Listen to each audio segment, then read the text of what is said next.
So we've just installed OneDrive locally on the computer, and I wanted to walk you through a couple of main user tips.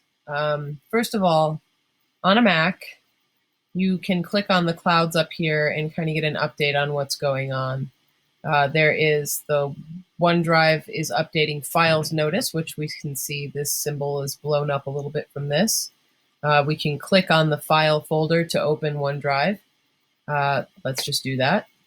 There you go. It's a quick shortcut, even though we already made ourselves an alias. That wasn't particularly necessary given that there is a file folder up here. And then right here gives us the settings and preferences, lets us view it online or report a problem, lets us quit. And also, just like the other little folder up here, it lets us open the OneDrive folder.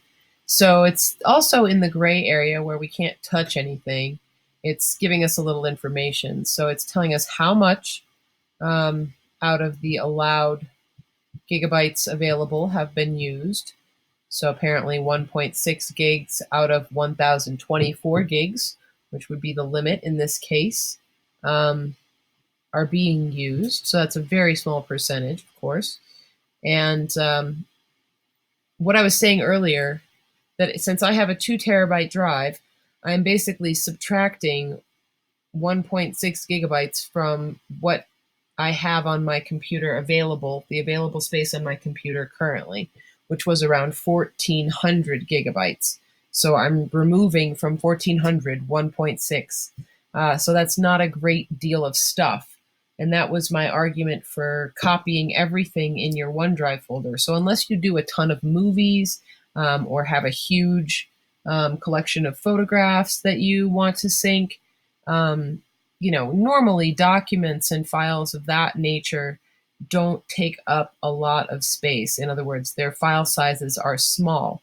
So they can usually pretty safely be downloaded in very large numbers. If you see numbers here that outweigh what storage is available on your computer, that's when you need to go in here and check on your preferences. So preferences, it's a great thing to note because if you don't know it's here, you won't go look for it. But click on preferences. You can hide the dock icon, and this icon will still say open. And we have here checked open at login, which we did during installation. But if you missed it, you can still come in here and check this so that these clouds are up there whenever you are using the computer and connected to the internet. Account gives you that same bit of information that we saw up here. It's not up right now. And it's telling us how much is synced so far. So I could add another account to this OneDrive, but I'm not going to do that. And here's the location that is syncing, OneDrive Tau Schools. And I'm going to go back in there and choose the folders. So this brings up that image that we saw during install as well. So if I wanted to recheck these things, notebooks, email attachments, and attachments, I could do that here. I want to decide to click this and just say, you know what, I looked at it, I know I have plenty of storage, I'm never going to get up to a terabyte, and I've got 1.4 terabytes available on my computer, which is the same as saying 1,427 gigabytes. I have 1.4 terabytes available, so I am not going to have an issue. I'm just going to go ahead and sync everything. But I'm just going to say okay to this, not change anything at the moment. I could unlink this Mac, and that would be, say I decided that I was no longer going to use OneDrive on the desktop because I didn't mind at all working in Office 365 online and uploading my files there and working with the synchronous open and save from OneDrive directly. So that's how you can unlink it. If you simply delete the folder, it doesn't really necessarily break that link all the way. So you want to use this information in settings. So I'm going to click on Manage Storage here. It's going to jump us online. And I believe it's giving us, oh great, so this is the storage metrics. This is everything. This is my documents. Everything else are tiny little informational files that don't particularly involve any of your actual data. So your documents is what we're really looking at here. I'm going to close out of that because it's not super important for what we're doing. I'm going to move this. Okay, so as you are like syncing initially, if you have, like I do, over a gig of information in your OneDrive Online, it's going to take it however long it takes it. I'm also actually uploading a video right now, the one that we just did, so that's going to take things a little bit longer too.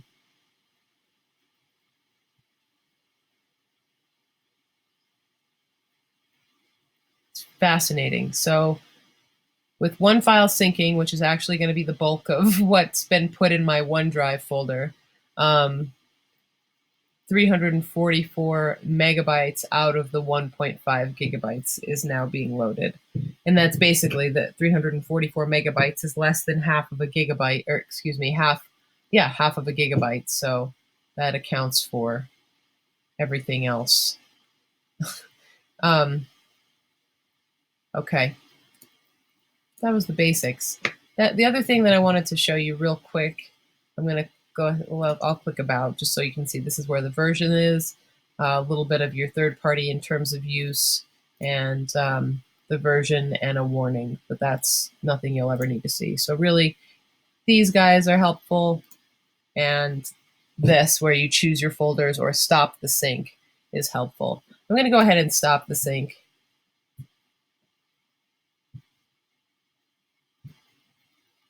Oh, okay. No, I'm not, because I was thinking I was pausing it, but it's not a pausing. It's a just discontinue the sync between the local folder and the cloud. So I'm not going to do that either. I wonder if I have the option to stop syncing. Nope, not really. I could quit, and that would stop the sync, and then I could just relaunch the application when I wanted to, but I won't do that. But I did want to show you, let me open this up, because a lot of people that I work with, I find, aren't using this view. They're usually using an icon view or a list view sometimes, and that's totally fine. I mean, everyone should use what they want to use, but everyone should really be aware that there are multiple views for this file viewing on Mac. So if I've got my pane view, I see not just the folder I'm in right now, like you do in lists. I just see the OneDrive Tau Schools folder.